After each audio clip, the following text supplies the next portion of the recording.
I am here today.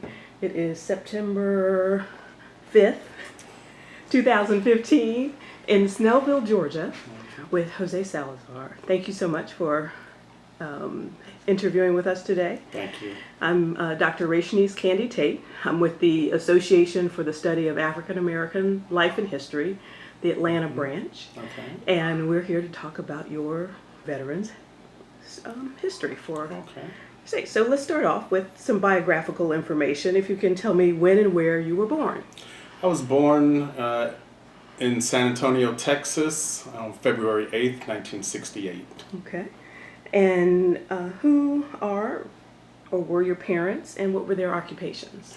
My mother was a telephone operator, Miss Anita Kamei, for San Francisco General Hospital. And my father was a over-the-road truck driver, Jose Herrera, but he passed away in 1987. So born in Texas, but excuse me, moved to... Raised in California. My mom moved us to California when I was 4 years old. Okay. And you have siblings? I have one younger sister that's in California right now. Okay. And was she in the military? No. Okay. All right. So what were you doing before you actually entered the service? Before I entered the service, I was on the wrong side of the tracks, if you want to call it that. I had dropped out of school in the 10th grade, and then my mother put me out of the house to teach me a lesson. I was in the streets doing stuff, just trying to survive. And then I ended up having a conversation with my mother, and her best suggestion was for me to go and join the Army. Okay. And so the Army, you hadn't looked at other branches of the military, it was just... No, Army. just straight Army. All right. And you enlisted, drafted, you were enlisted? Or... I enlisted, but if you want to call it that, my mother drafted me. Drafted yeah, you. Okay. I enlisted. Say she was Uncle Sam. Yes, definitely. And then tell us a little bit about where you started with training and boot camp. When I started, I was assigned to the basic training unit in Fort Leonard Wood, Missouri. I still remember Charlie 2-3, so I still remember that. Okay. And upon completion of that, I did my first advanced individual training at Fort Jackson, South Carolina. From there, I went to Fort Benning, Georgia for jump school, airborne school. And then 4 years later was when I changed my job in the Army and went to Fort McClellan, Alabama to become a military police officer. Okay. And so you started... I started as a... What year was that? That was in 1985. Okay. March 8th, 1985. That fateful day. That fateful day, and it's also a painful day because that's my younger sister's birthday. I had to leave on her birthday. So we celebrated her birthday at the airport. Oh. So she wasn't happy, I'm sure. No, not at all. Not at all. Okay. But as we say, the rest is history. The rest is history. Good stuff happened. So tell me a little bit about training camp, those early days. It was real hard for me being a kid from the streets. I wasn't used to having anybody give me orders. I wanted to do what I wanted to do, and I found out really, really quick that that wasn't going to make it in the Army. And then after that, I kind of adapted to it to where, I learned what they asked me to learn. And the beginning part of my career, especially in training and stuff, I only did it because my mother made me go. It wasn't, my aspiration or my dream. But I did what I needed to do to finally finish that up and graduate. Were there any memorable instructors, or for Actually, better, as you say, for better or for worse? For better or for worse, yes, I had two specific drill sergeants. One was a Spanish drill sergeant, Drill Sergeant Gonzalez. Do you remember his name? That he helped me get through the initial shock of being away from home. of, not hearing nothing, seeing the rest of the soldiers there get mail call and gifts, and I never got nothing. So what he did, he kind of bent the rules for me the first week I was there by letting me go make a phone call, after hours to just touch base at home to find out what was going on. But everything was fine. He was one of the ones that he stayed on me, but I think he stayed on me for a reason. Okay. And then I have another one, Drill Sergeant Richards. He stayed on me because he just didn't like me. So my mouth got me into a lot of trouble with him. Okay. Any particular story stand out? None really standing out. It's just a lot of just verbal sparring, in the beginning. Nothing that can be printed, but yeah.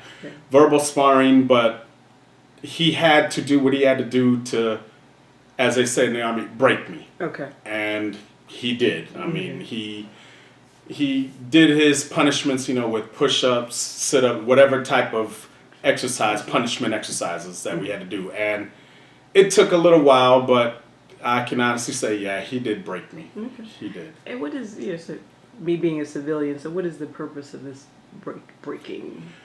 I guess the purpose of the breaking is to get you out of the way that you were and try and turn you into a soldier that is able to think for himself, but also work as a member of a team. You cannot have that if you're still in your old frame of mind. So their thing is to instill strict discipline to where these are the steps, these are the rules. There is no shortcuts. It was, back then it was clear, A, B, C, 1, 2, 3. There's no way around it. I mean, when we had to take our tests to complete the training objectives, if you skipped a step, if you didn't do it in the right order, you failed, and you had to start all over and go through it again. So that was the purpose of breaking you. Gotcha. Now, did you receive any specialized training? The only, besides airborne school, and then everything else is pretty much on a step training as you progress through your career. And then some stuff, I wouldn't say it's specialized, but it is specific for your jobs. Just depends on which part of the jobs that you're doing. When I've done protective services detail, you had to go for a certain school for that. Physical security, for the armored service vehicle training, all of that, you do have to go through a specific school for each of those. And then the airborne school, you said, was that at Fort Benning? That was at Fort Benning, Georgia. And so what was involved with? Airborne school pretty much is crazy people that want to jump out of perfectly good airplanes with a parachute. It was kind of fun at first, but when you get there, it's kind of weird when you arrive at the school, because the first thing you see at the school is the 3 training towers that are 300 feet tall. And what they do is they hook you in a parachute up to the tower, pull you up about 250 feet to let you see what it looks like, pull you the last 50, and your parachute detaches as you try and learn how to float to the ground. Okay. So airborne school, yeah, it's not for everybody, but it's just a lot of different. You have 3 different weeks. You have your ground week where you learn all of the ground stuff, how to land, how to do, unhook your parachutes. Then you have tower week where you get used to coming off of the tower. And then the last week is jump week where you actually jump out the airplanes.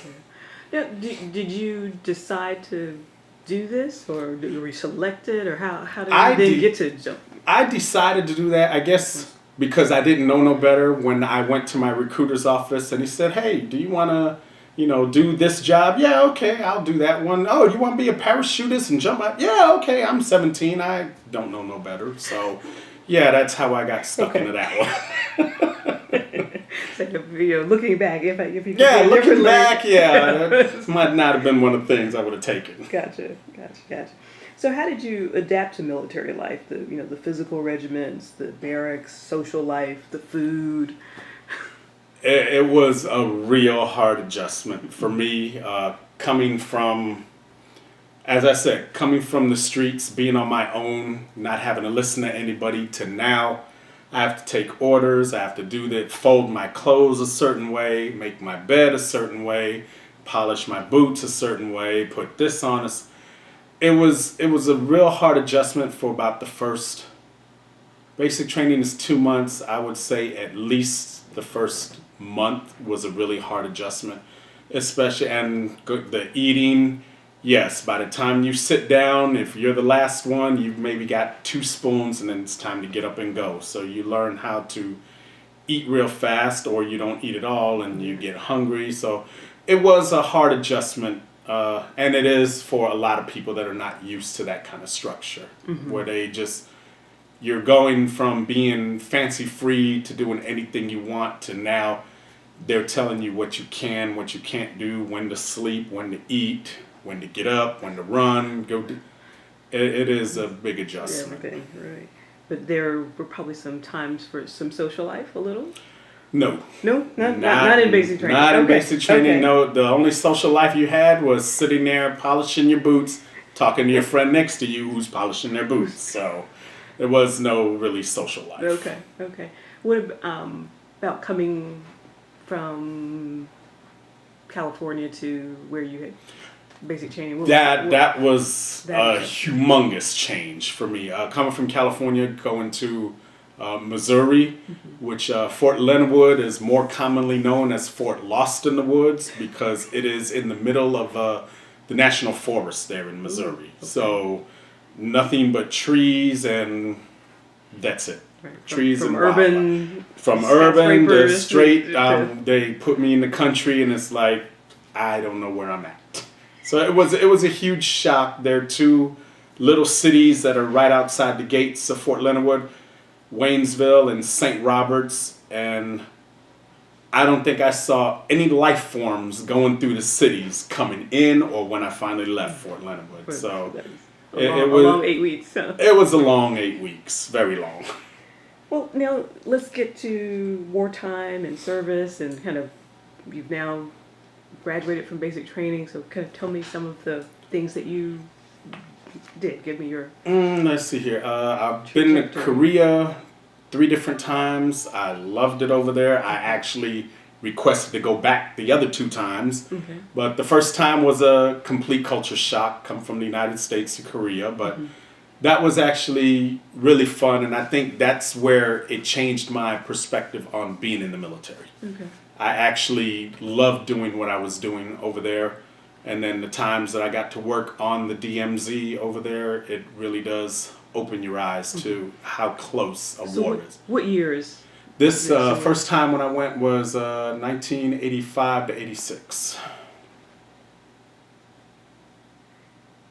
And so for you, so that's the point where you switch from, okay, mom made me do it, to I kind of like this. I kind of like this, and it was, a lot of fun doing the work that I did over there for a year, and then I transitioned from there to Fort Stewart, Georgia, which seems to be a really good pattern that you will see, because somehow or another, Uncle Sam loved to send me to the state of Georgia. I have no idea why, but he loved me in the state of Georgia. Okay.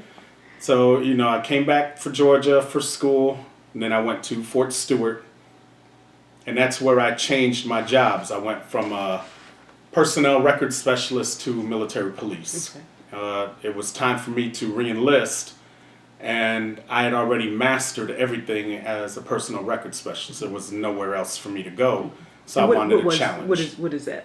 It's a personnel record specialist works in the admin section, and they just handle all of the soldiers' records. So I was part of the unit that handled the entire base's records. Okay. So I just had my group of companies I was assigned, and everybody else had their own different portions of the base. And we're like, okay, that's just, HR, but how many people are we talking about? So the magnitude of this. For me, ballpark, I had maybe 9, 10 companies. So we're looking at roughly about 7,000 records. Yeah. just So- for me, Right. just for mine. So yeah, it So was not a small task. not a small just, task. Not No, not a few inbox pieces of stayed paper. full all the time. Right. Gotcha. So But, yeah. as you said, you mastered that, but wanted more of a challenge. I wanted more of a challenge, and when I went to the re-enlistment person, and they offered me the basic infantry, armor, cavalry. I was not one that wanted to live in the woods, and that never was my thing. And then he finally said, "Well, what about being military police, an MP?" I was like, "Sounds like fun." Okay, so I went to Fort McClellan, and I want to say that was 1989. I went to Fort McClellan to go reclassify to be an MP, and that was some fun and some heartache. Because when I went to school, I was already a specialist with 4th level of rank, but they sent me back to the school with a bunch of new soldiers that were just learning their jobs for the first time. So naturally, the drill sergeants would like to get us senior people and treat us like we were brand new. So there was a lot of headbutting going on there, to where they didn't want to understand us as we've been there, done it already. We're just here to get to school. We're not here to be brand new. Right. And they still had their brand new trainees, so it was a shock. It was a lot of butting heads during that school time, but it was a lot of fun when we got into the scenarios. That's, I think, where I really made my mark of being from the other side of the tracks. Now I'm coming to the right side of the tracks. There was a mock situation to where I had to bring a weapon inside the police station, get it into the police station. That was the scenario. Well, I managed to get the weapon in the scenario, and I managed to do a lot of damage in the police station. And as I was being interviewed by the Air Force special agent, he tried as he could to try and get me to confess, and I didn't do it. I don't know what you're talking about. Not my fault. And this went on for a good 45 minutes, a real interrogation interview, to where he actually called off the scenario, even though I didn't believe him, but he wanted to call off the scenario because he wanted me to try out for a different portion of being a police officer. Okay. And he always asked me, what was my background, and I told him, bad side. And he says, how about we send you overseas and you go work for our drug suppression team, which is undercover work for the military. Okay. Sounded like fun to me. I mean, again, I was still young. I still didn't know no better. So, sure, I'll go there. So I went to the school, and then I got sent to Germany, where I did my undercover work as drug suppression team member in Germany. So from there, it was a lot more freedom, especially for me, because I didn't have to wear a uniform. I could grow my hair out, do everything, because I had to take on that second persona of trying to buy drugs and find out where the soldiers are getting the drugs from. And over my time, myself and my partner, we had infiltrated a lot of the different groups over there, a lot of different nationalities. They have Turkish nationals, Nigerians were a big one. Very few in the German world. It was mostly outsiders that were doing a lot of the drug work. And so it was just trying to infiltrate. I'm Spanish American. My partner was an African American. We could pretty much get into anywhere. Okay. And it was a lot of fun, but it was also really hard just to have to always watch your back because of how deep in the undercover that we would have to get. And I think as I did that for 3 years, and I had to get what they called emergency PCS, permanent change of station, out of Germany, because I had found out from one of my little Turkish sources that I had 2 contracts on my life. Okay. So once we found that out, I went to my bosses and I said, you've got to get me and my family out of here. Once we found out, I mean, one was for $250,000 and the other one was for $500,000. Oh, wow.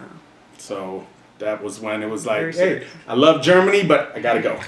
So it was a lot of fun, along with, just seeing Germany. I mean, I was able to see a whole lot of the European continent, for my job. France, Italy, Spain, Hungary, name it, I've probably been over there. And it was, a lot of fun at that time.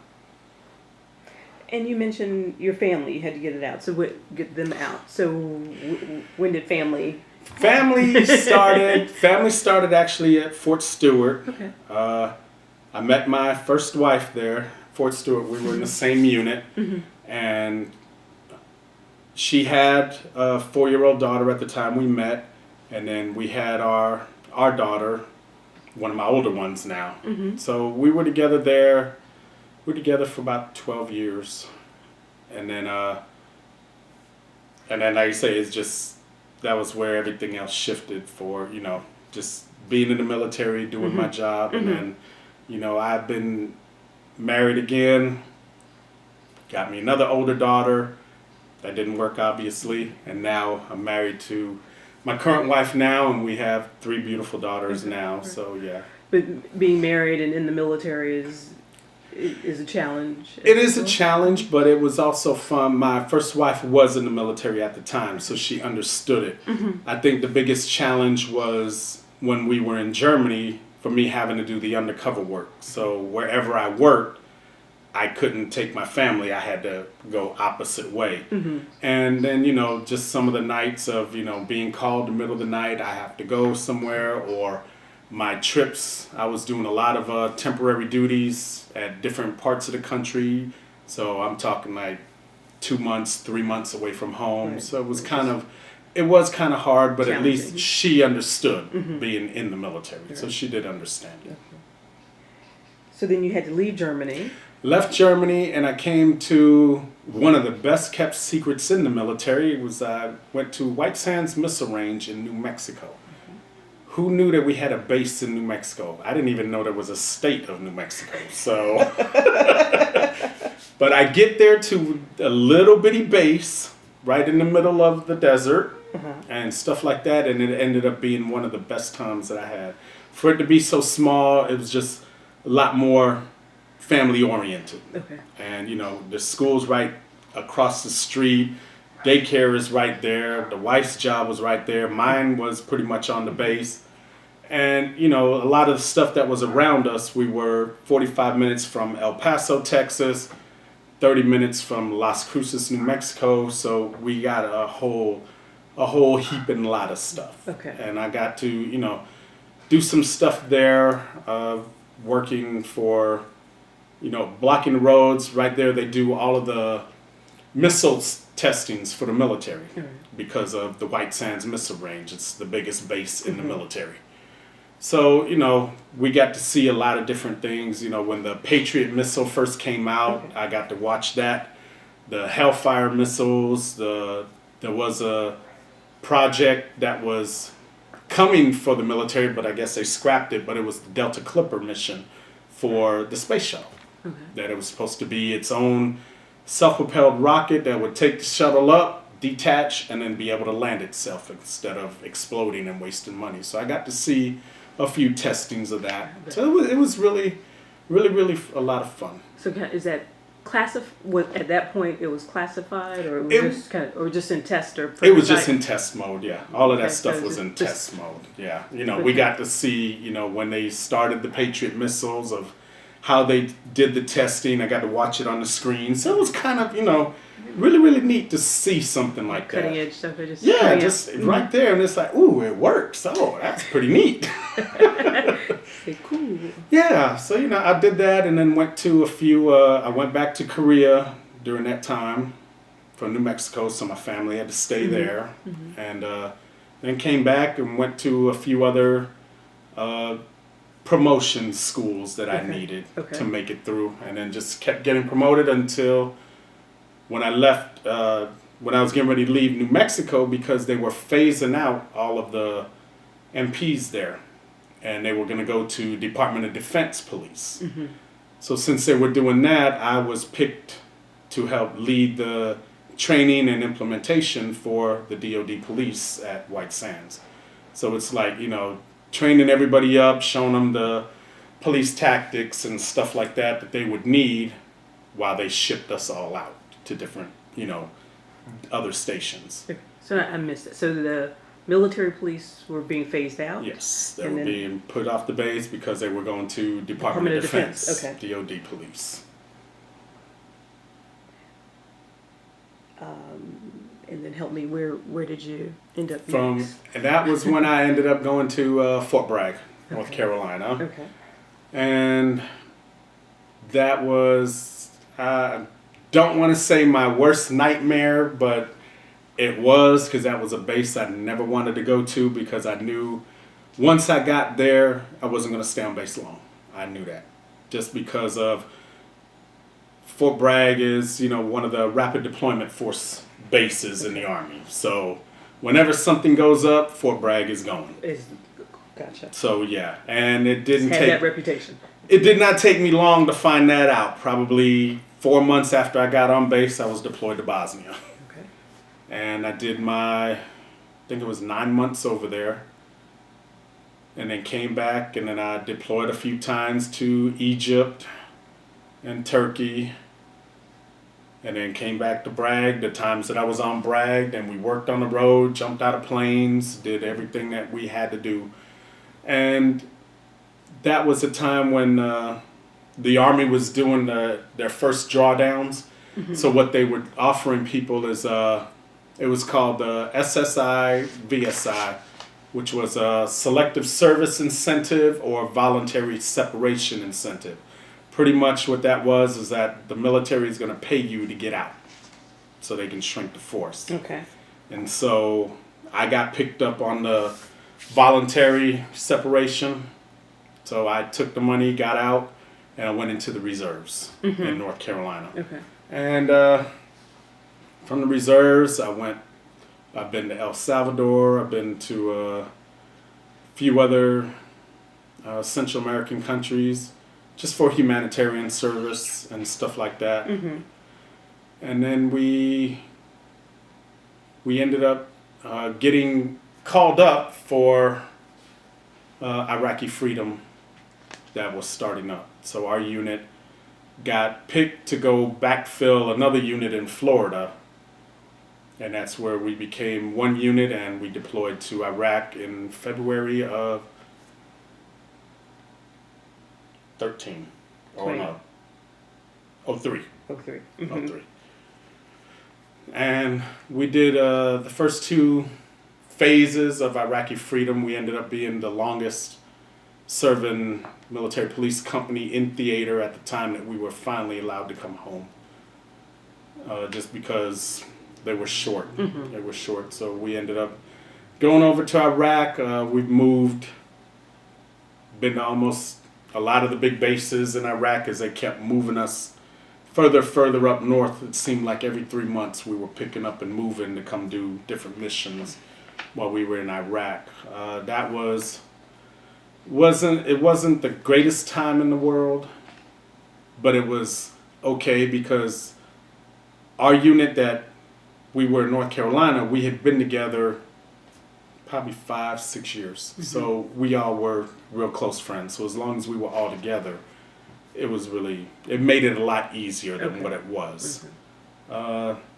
But then, then we had the heartbreaks of, one of my soldiers lost his life over there. Mm-hmm. It still hurts to this day. I still have a survivor's guilt, because our whole mission for that was screwy to begin with, and he ended up paying the price for it. And then when we got taken off of the road, when that happened, they were finally allowing us to go home. Mm-hmm. And it was like 14 months already that we've been deployed. And then since our company was so large, they had to put us on 2 different airplanes. Yeah. So the first airplane left out, so the rest of us were sitting back. Our plane was leaving the next day. Mm-hmm. And that's when we got hit with another mortar attack that took out another soldier. Like I said, the night before we were going home. We should have been going home, yeah. Right? So that was, that still hurts. We still keep in contact with some of the members of the unit from Florida. He was actually one of the original members from that unit. And so we still hear about some of the stuff that's going on with them down there, down in Florida. And then we came back in June of 2004. And I stayed in North Carolina with the reserve unit, and then I found out about I was able to come back on active duty, which is what I really wanted for my retirement. Okay. So I submitted in a packet. They have what's called the Active Guard and Reserve program. So I submitted in a packet. I got picked up for it. So then they sent me, and it was kind of strange. They sent me here to East Point, Georgia, to the 335th Signal Command, which I found it very strange because I was the only MP in the entire command.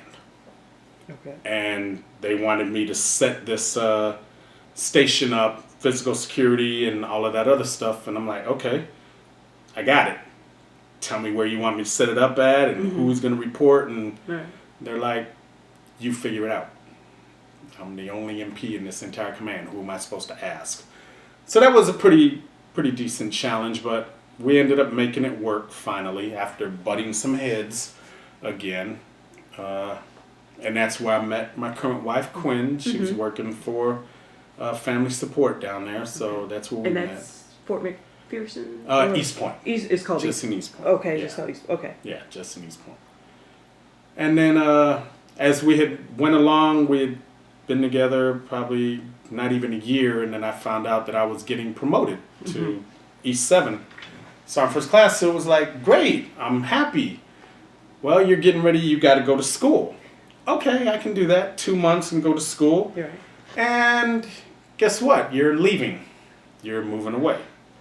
So I'm like, great, super.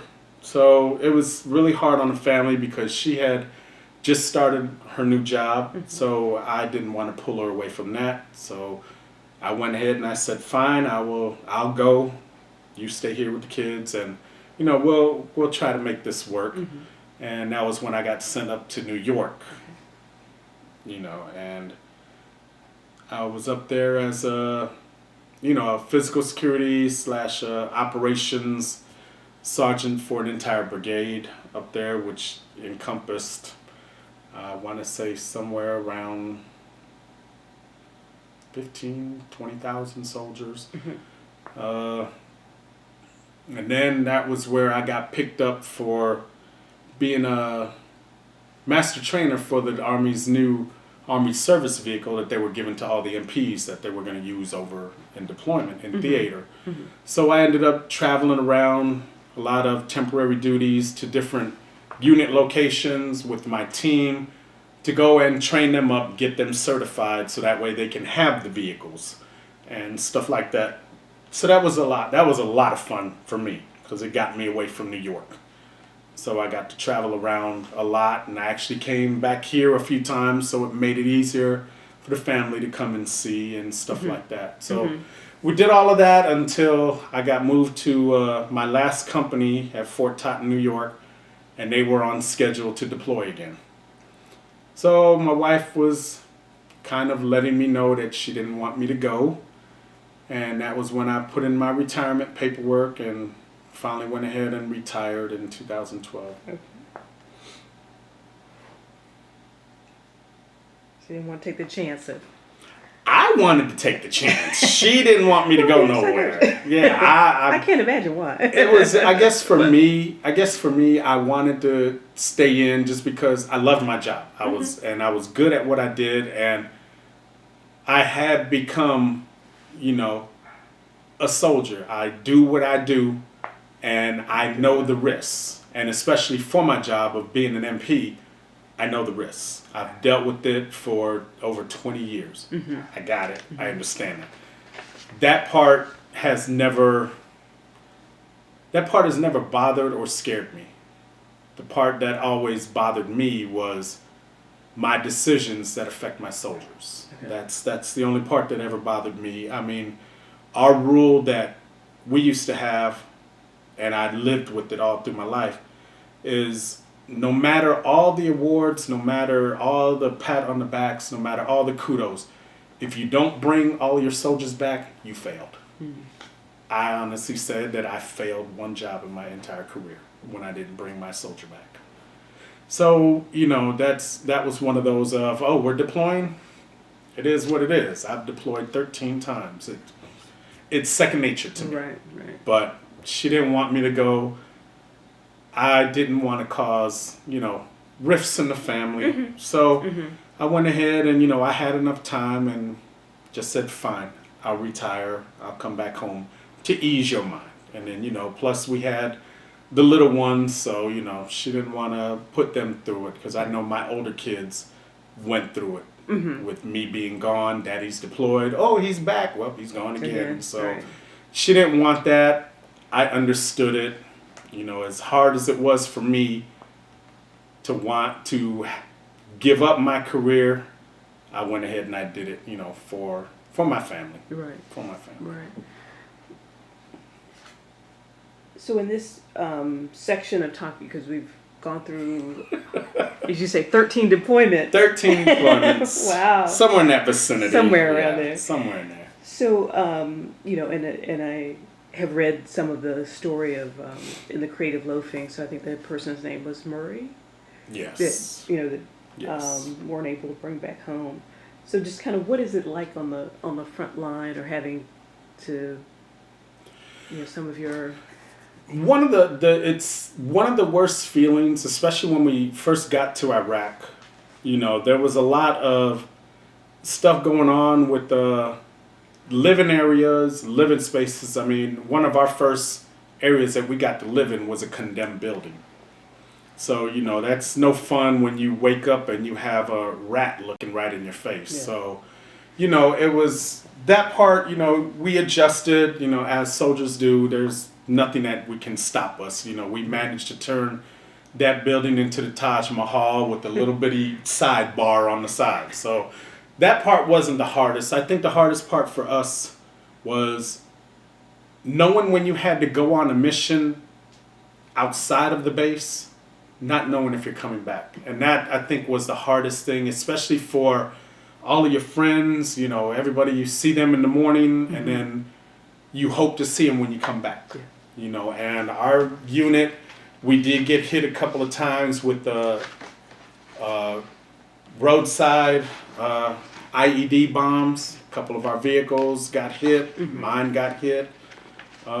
We've had mortar attacks on our bases while we're either asleep or something like that. So as the time wore on, the hardest thing was, are we going to come back through the gate? That's the hardest thing. Doing the job was not as bad because all of us, the younger soldiers always look to us seasoned veterans because we love to laugh, we love to play, but when it's time to work, we work hard. And they all knew, a lot of us had the same motto of, I'm not going to do nothing to jeopardize your life, because if I jeopardize yours, that means I'm jeopardizing mine, because I'm right next to you. Right. So I'm not looking to be a hero. I'm here to do A to B, and that's it. Same, get everybody back. All that extra stuff, I don't need the parades and the medals and the ooh-wees, and no, that's irrelevant to me. And I guess I got that way just as I got older. I got more mature. Yes, when I was younger, you like to wear your dress uniform with all your pretty ribbons and all of that. But as you get older, and some of the things that I have done and seen, it all came back down to the same thing of bringing my soldiers home. Okay. That's all that mattered. Mm-hmm. It's no fun. I had to do a traffic accident one time in Germany. Germany is famous in the winter for black ice. And so I got a call. There was a traffic accident, fatality between here and one other camp. Go out and investigate it.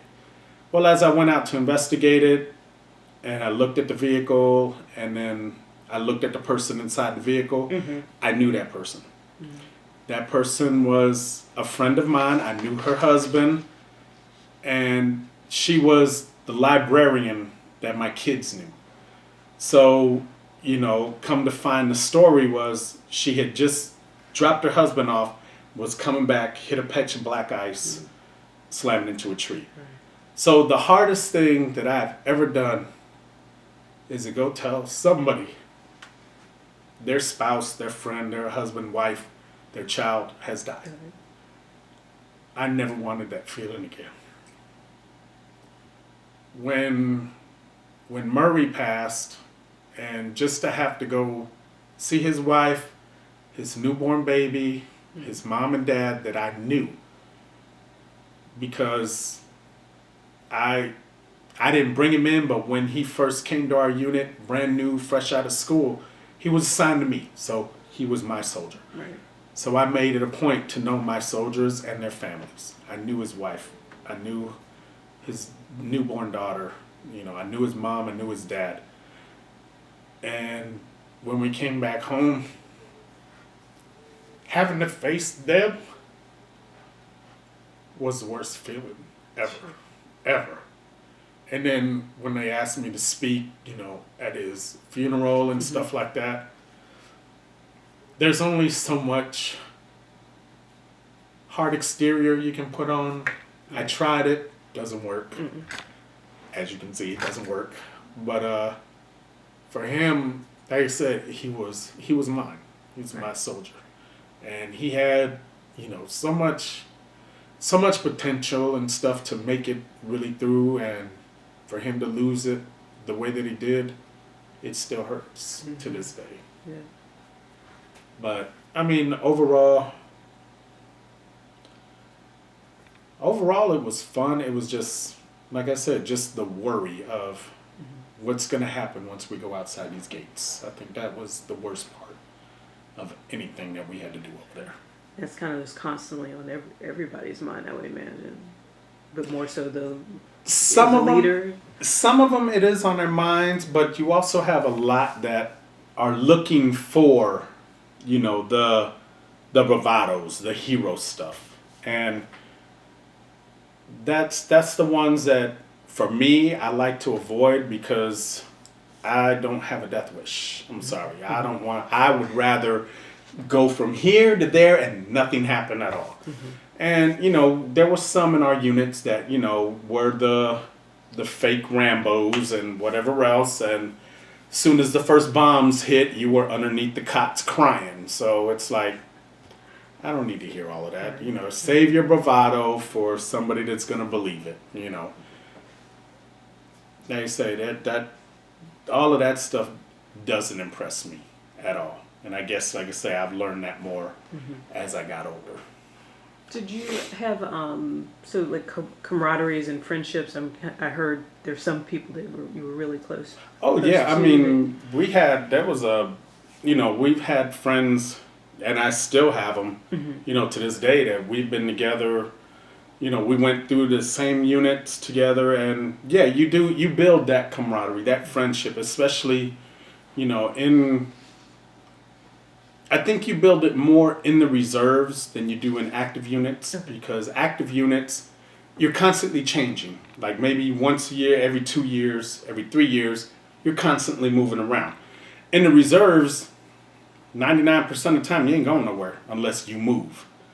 Not too many people are moving. So you build those friendships, you build everything. Right. And like I said, before we went to Iraq, I mean, our unit, we had been together, like I say, probably a good 6, 7, 8 years. Okay. And then during the deployment time, and then after we came back. So I figure I've got friends still in North Carolina in the old unit that I was in since I got out the first time in, what was that, I think? 98, since 1998. Okay. So, you do have them. I have. That one is, that's actually Bosnia. Right. Yep. That is Bosnia, but I know, I've seen the boss before, and he actually was 4-star general back then. One of the other guys that's in here from North Carolina, Mr. Messenger, I had seen him at Fort Bragg probably a couple of years ago. Okay.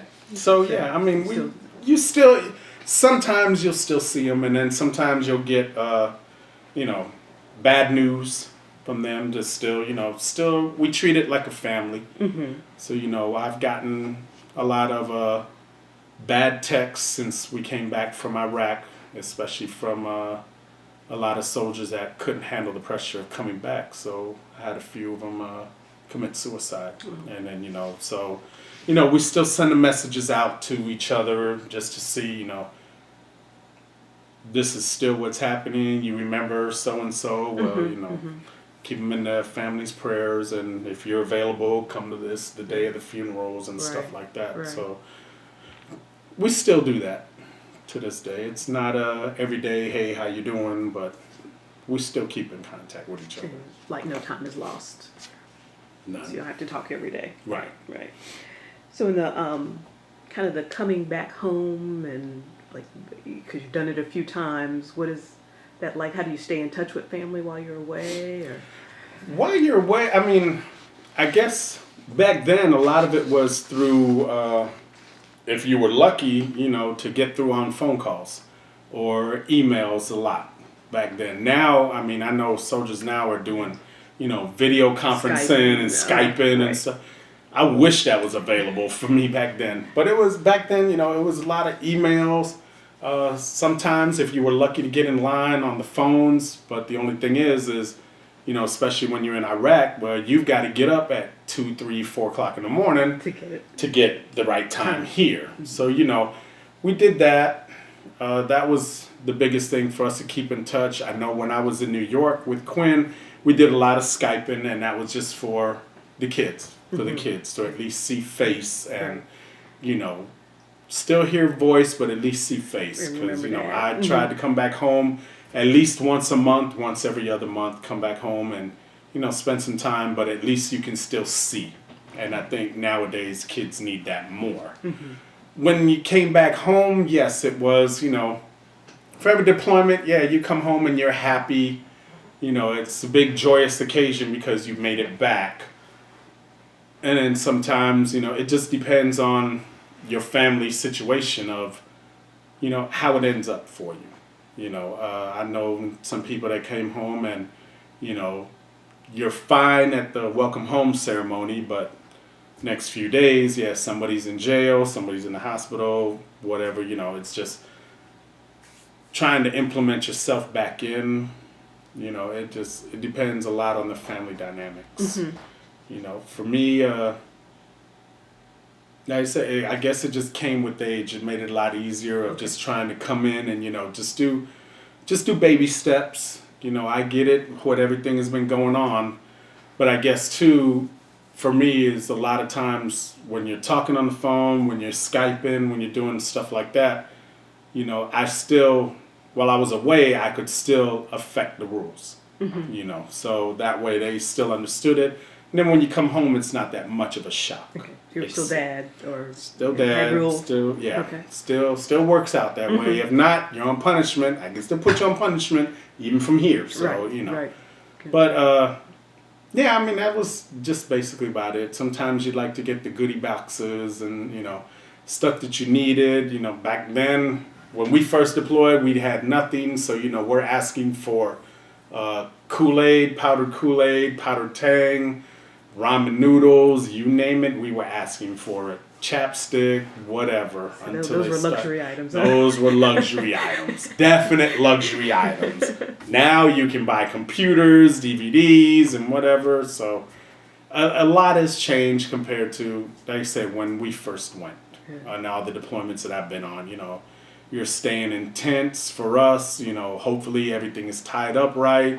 Now you're staying in, you know, built Quonset huts with separate rooms and whatever. Y'all ain't roughing You don't know, it. right? Y'all ain't don't roughing know it. really. Don't even play all of that. You don't even know what a sleeping bag is. Come on now.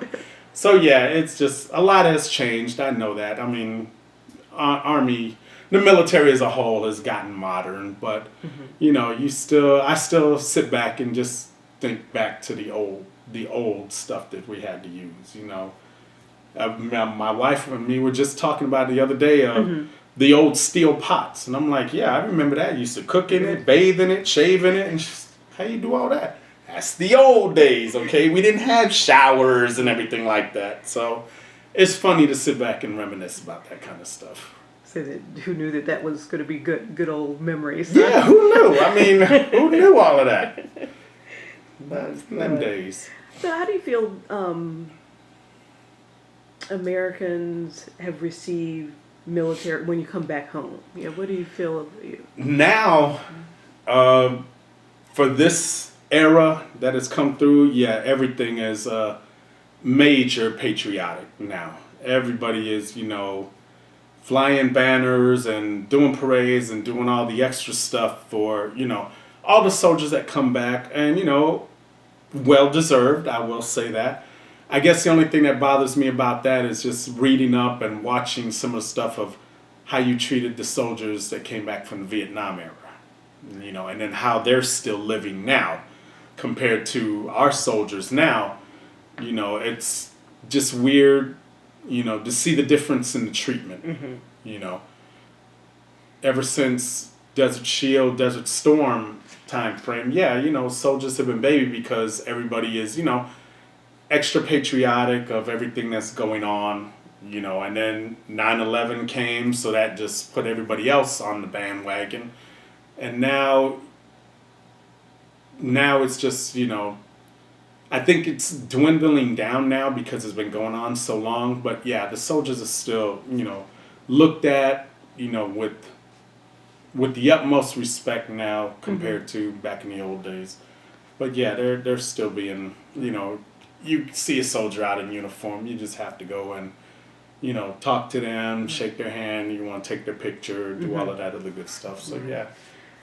How did you feel about the politics of why you were, why you were at war? I was hoping that question wouldn't come up. In my own opinion, I don't think it was right that we went over there. Okay.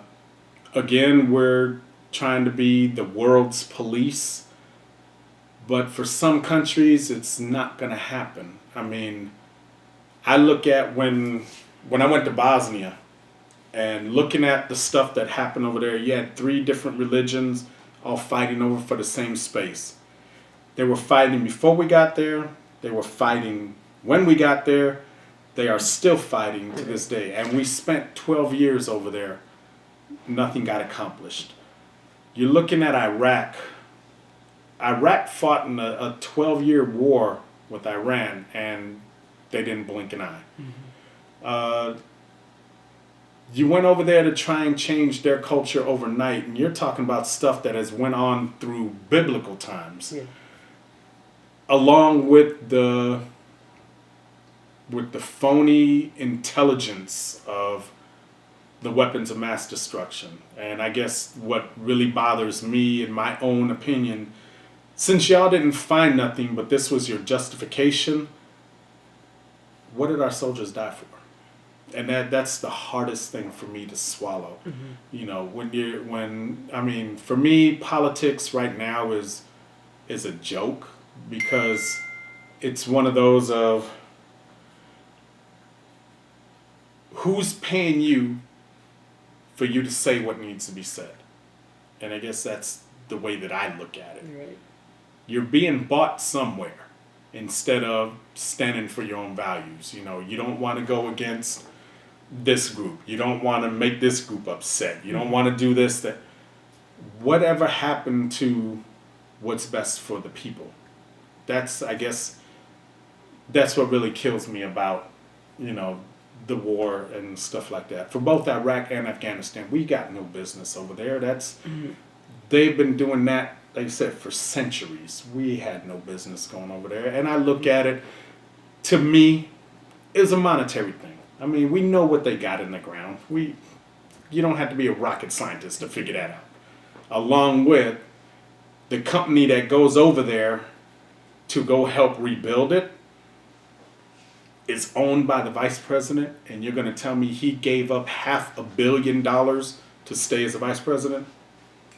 Like I said, I was born at night, but not last night. Come on, really? Okay. So, and that's the part that, like I say, that's the part that bothers me of, soldiers are have died, soldiers are still dying. When does it stop? You know, when does it really stop?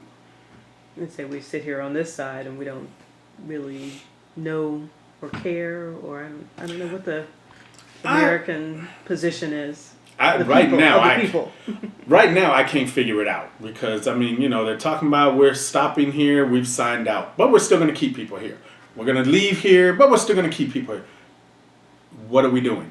Because none of this is making any sense, and the soldiers are still dying. And you know, it's one of those of what I used to say, and I will continue to say it to this day.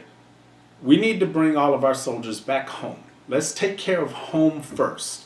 You know, we have poverty here in the United States. We have lower education. We have homelessness. We have, you know, domestic abuse. We have all of these issues at home. Let's take care of home first. Mm-hmm. Now, when these other countries, like the one that did for 9/11 and whatever, you cross that line, then I think go over there, make an example out of them, and then come back. We don't need to stay. You're not going to change nothing. That's the way that they are.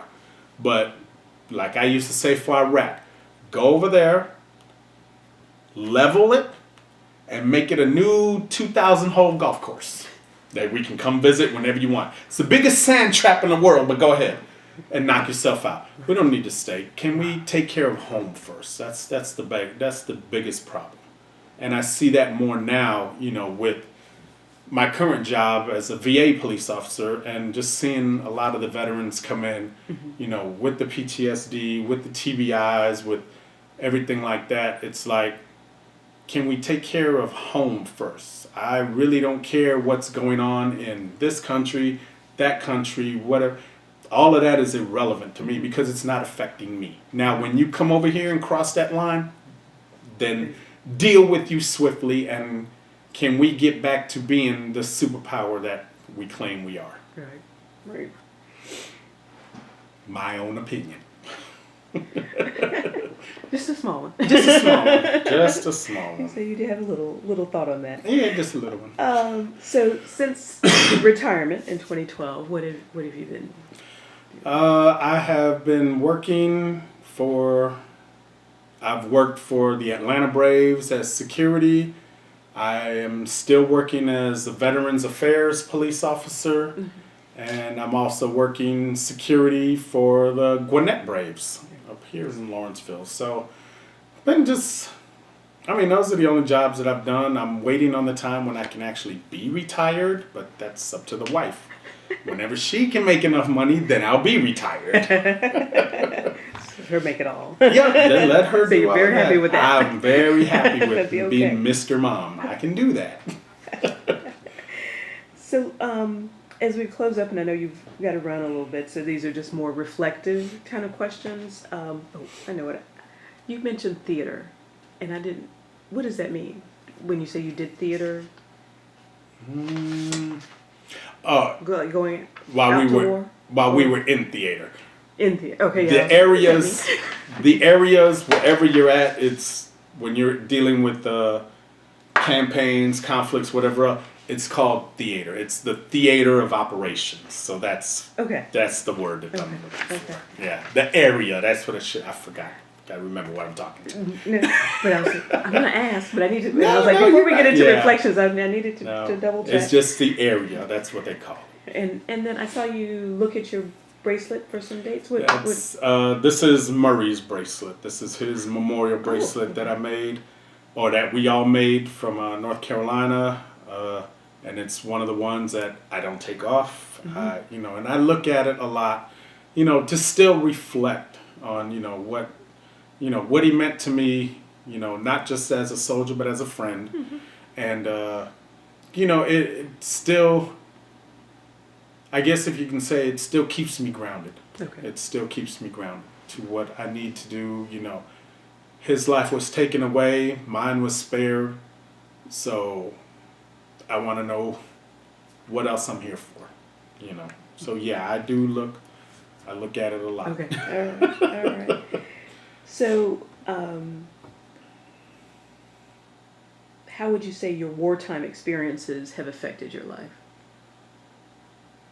For me, it's only affected my life when it comes to the soldiers that we lost, including the ones that we lost after we came back, for whatever reason. One was illness. So far, all the rest have been suicides. And then Murray's and Mastrapa's that we lost over there. I guess that's the only time that it really affects me. And because I know, like, for a lot of them, they all fall on a certain, and it's weird for that, but they fall on a holiday. And that's the hardest thing for me to deal with. Murray passed away on Mother's Day. Okay. So that's kind of hard, Mother's Day is supposed to be for, your mom, you help the kids, for your spouse and stuff like that. But for me, I need, and my wife knows this, sometimes I need to just be, some space. I just need my moment to reflect, especially for Murray. My other friend I lost on Valentine's Day. Another one, So it's one of those, at least my wife knows that sometimes I will just need to be alone. Give me my moment. I'm not one that has let it affect my life to where, it's consumed me or whatever else. I'm one of the very few, I think, that I've had enough discipline in my life to put it in my mental Rolodex and lock it away. Okay. It comes out when it needs to, during the holidays, remembrance times, and whatever else. But overall, I haven't let it bother me, and I guess because I've seen what it's done to people, and I've seen what it's done to families, and I guess for me, I don't want that to happen for my family. Anybody that knows me knows I love my girls to death. Okay. There's nothing I won't do for them. So for me to, have to go to flashbacks and they see me, wigging out here or drinking too much or doing whatever else, I don't think that would help in their growing up. Right. So, like I said, I think I know I'm one of the few, but I'm able to block it out and put it away. But you see that happens to a lot of soldiers. I do. And I'm hearing the suicide, so I'm like, okay, I know that. I have seen, I've seen it, I've heard it. Toll. It's just, it does take its toll on some. Some of them, I wish I knew the reasons why. I can't, I never will. But, it kind of hurts to where I wish you could have at least talked. That, I guess that's the biggest thing. I may not have all the answers. I know I don't have all the answers. But what I do for people, then and now, is a lot of times when we talk, I'm one that I don't bite my tongue. I'll tell you straight, this is how it is, take it for what it's worth, but, you have a lot to live for, you just don't know it yet.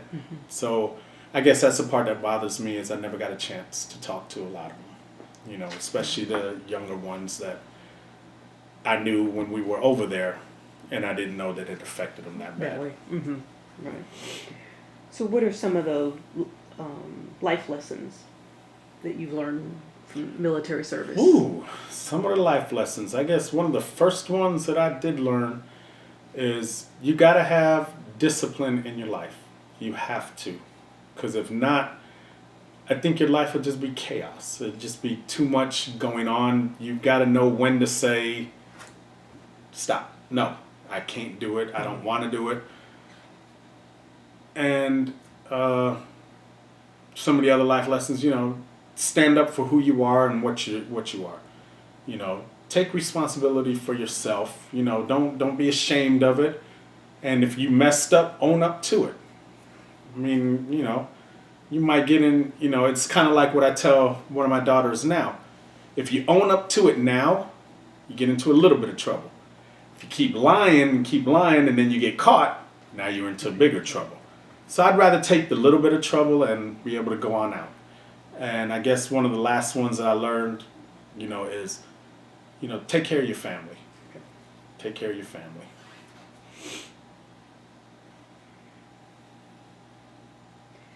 Here's a And so how has the military service impacted your feelings about war and the military in general?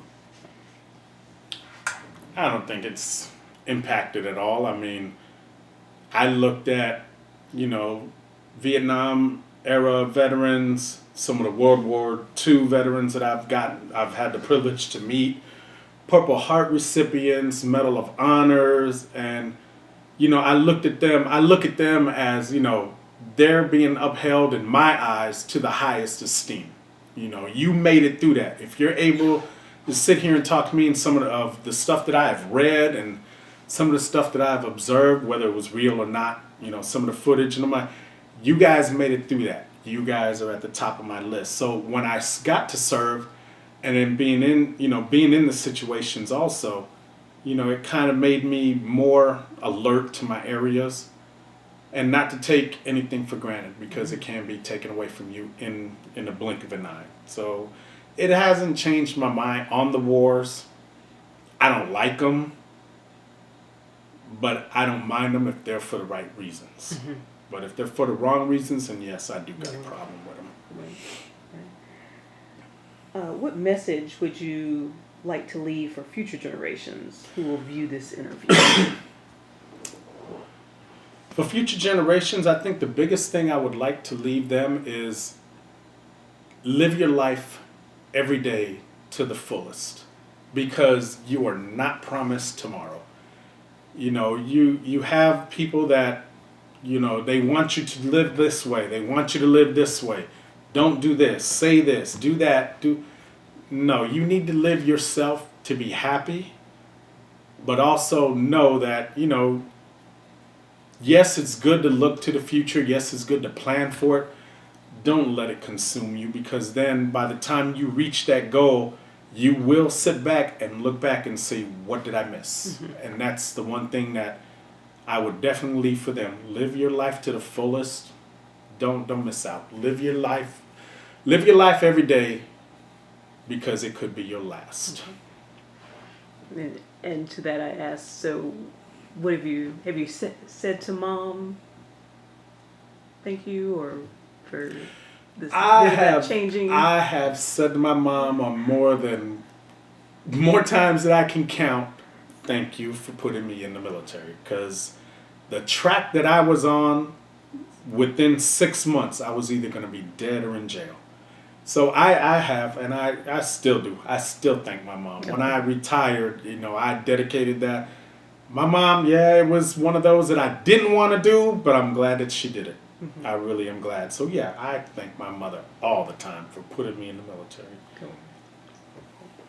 Well, I thank you for your service, your commitment, and for your time today. Thank you. And appreciate all that you have done and thank you. Continue to do for your family. So it was fun. Thank you. Ooh.